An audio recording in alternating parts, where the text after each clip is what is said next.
Hello, this is Natasha Tracy for Breaking Bipolar here at healthyplace.com. Today I want to talk about kids and mental health information. So today I was talking to some different people about giving some information about mental illness and bipolar disorder to kids who are only 12 or 13 years old. And at one point, one of the parents had an issue with that. They were concerned that the subject matter, the way that I told it, might be a bit too heavy for people at that age. I understand. She certainly had a point. But I think it's really important that we do talk to 12 and 13-year-olds about mental health. I think that it's important that we talk to people as young as possible about mental health. And that's because we know that in the event that a problem should arise, the sooner a person gets help for an issue with mental illness, the better their outcome. So a 13-year-old, for example, who is starting to experience the symptoms of bipolar disorder, if they are to get help for that disorder, they often will have a better outcome than if they waited until they were 24 years old, for example. They can get treated more effectively, and they can often get treated faster, which of course is what we always want to see. And by the time someone is 12 or 13 years old, I would argue that they have run into mental health issues. Perhaps not their own, of course, but I would think that even someone that young would have a parent or a sibling or an aunt or a friend or someone in their life who has mental illness challenges.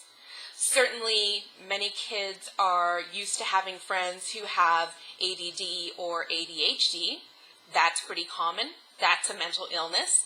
That's certainly something that parents could address at a very young age. And then, of course, there are other mental illnesses that we see in youth. And by dealing with these subjects early, hopefully, we can get kids used to the fact that if you have a problem, you can get help. And if you get help, you can get better. Treatment works, but you need to get the treatment. That's the message that we need to give kids. Because by the time a kid is 13 years old, they're going through puberty, maybe even younger than that, and things can start to happen. For example, eating disorders. We know that eating disorders can happen in children even younger than 10 years old. That's something that we all would like to avoid.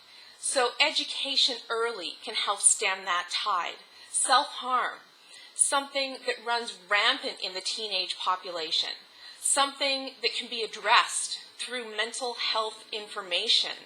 And those kids who are exhibiting those self-harm behaviors can get help and they can stop.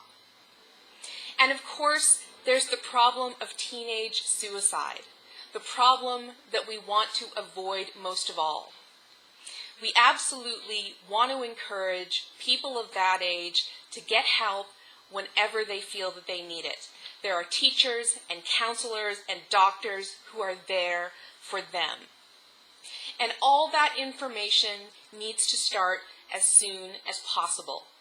Because the last thing we want is to have someone who's 18 years old, who's now an adult, who's been suffering from a mental illness for 6 years, let's say, and has no idea what to do.